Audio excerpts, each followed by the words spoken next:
آداب معاشرت کا خلاصہ ہے یہ حدیث۔ آقا کریم نے ارشاد فرمایا اتنی دیر تک کوئی شخص کامل مومن نہیں ہو سکتا جب تک وہ اپنے مومن بھائی کے لیے وہ پسند نہ کرے جو اپنے لیے پسند کرتا ہے۔ ایک اچھا معاشرہ تشکیل دینے کے لیے آپ کو کوئی رہنما اصول چاہیے گا تو اس سے بہتر آپ کو کوئی اصول نہیں ملے گا۔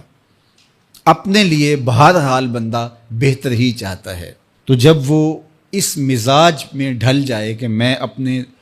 مومن بھائی کے لیے، اپنے معاشرے کے دوسرے افراد کے لیے بھی وہی چاہوں گا، تو پھر مجھے بتاؤ کہ معاشرے کے اندر پھیلتی ہوئی روحانی بیماریاں، حسد، حقد، بغض، کینہ، نفرت، ایک دوسرے کو نیچا دکھانا، تکبر، رعونت، غرور، یہ ساری چیزیں یہ کہیں آپ کو نظر بھی نہیں آئیں۔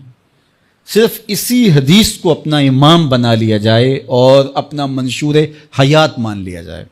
محمد بن حنفیہ رضی اللہ تعالیٰ عنہ حضرت علی المرتضیٰ رضی اللہ تعالیٰ عنہ کے فرزند ہیں، لیکن حضرت سیدہ فاطمہ الزہرا سلام اللہ علیہا سے نہیں ہیں، اور حضرت امام حسن رضی اللہ تعالیٰ عنہ حضور علیہ الصلوۃ والسلام کے نواسے، تو بھائی آپس میں، تو دونوں میں کسی معاملے میں شکر رنجی ہو جاتی ہے۔ شکر رنجی، جس رنج میں مٹھاس ہو، شکر ہو، میٹھی ناراضگی، کوئی بغض حسد پہ مشتمل ناراضگی نہیں۔ تو حضرت محمد بن حنفیہ ایک دن بیٹھے تو سوچا کہ وہ میرے عمر میں بھی بڑے بھائی ہیں، اور پھر دوسری بات یہ ہے کہ وہ رسول خدا کی بیٹی کے بیٹے ہیں، ان کا یہ اعزاز ہے، بہرحال مجھے تو یہ اعزاز نہیں ہے، پھر جوانان جنت کے سردار بھی ہیں، تو میں ان سے ناراض ہوں، وہ میرے سے ناراض ہیں، تو بات بھی کوئی اتنی خاص نہیں، تو اب دن بھی 3 گزر رہے ہیں، چلو میں ان کو راضی کر لیتا ہوں۔ تو گھر سے نکلے ان کو راضی کرنے کے لیے، تو واپس آ گئے راستے سے، کاغذ لیا اور اس کے اوپر اپنے بھائی کے نام مکتوب لکھا کہ میں آپ کو راضی کرنے کے لیے گھر سے نکلا تھا،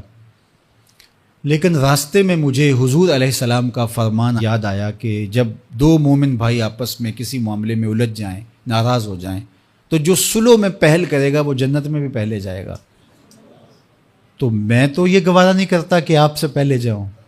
تو میں ناراض ہوں، آپ آئیں اور مجھے منائیں۔ تو حضرت امام حسن نے خط پڑھا اور مسکرانے لگے، اور آپ تیزی کے ساتھ تشریف لائے اور اپنے بھائی کو کہا اچھا مان جاؤ پھر، تو وہ مننے کے لیے تو پہلے ہی تیار تھے نا۔ تو جب آپ اپنے مومن بھائی کے لیے وہ پسند کریں گے جو اپنے لیے پسند کرتے ہیں، تو پھر زندگی گزارنے کا مزہ آنے لگے گا۔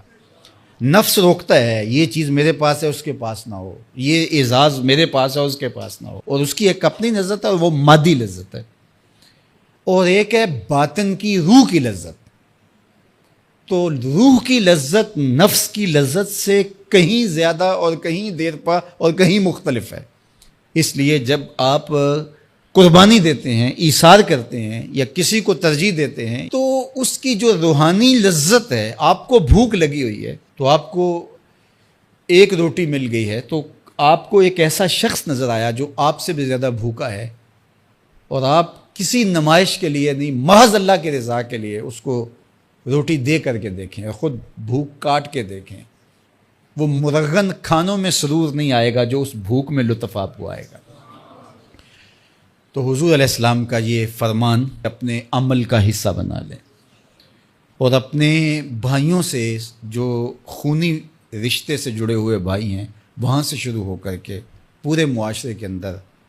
اس کا عملی نفاذ کریں۔ آپ کو اتنا سرور آئے گا اور باطن میں اتنا نور آئے گا، اور اس قدر معاشرے میں خوبصورتی کی بنیاد پڑے گی۔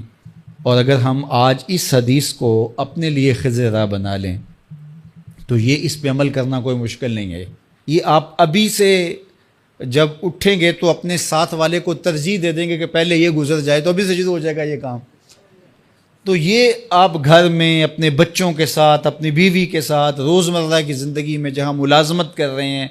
کاروبار کر رہے ہیں، جن دوستوں کے ساتھ کھیل رہے ہیں حتیٰ کہ، تو یہ وہ چیز ہے کہ اس کا آغاز عمل سے پہلے سوچوں سے شروع ہو جاتا ہے، کہ آپ کسی کے لیے اچھا سوچنا شروع کر دیں، جو اپنے لیے سوچتے ہیں وہ اپنے بھائی کے لیے بھی سوچیں۔ ہمارے بزرگ فرمایا کرتے تھے کہ کسی کے ساتھ دوستی کا ایک حق یہ بھی ہے کہ اس کی آخرت کے لیے سوچا جائے کہ یہ میرا دوست ہے تو دنیا میں میرے ساتھ ہے تو حشر میں بھی جنت میں میرے ساتھ ہو. تو اس کی ہدایت کے لیے اگر نماز نہیں پڑھتا تو اس کو نماز کی طرف لے کر آئیں. اگر اس کے معاملات کے اندر خرابیاں ہیں تو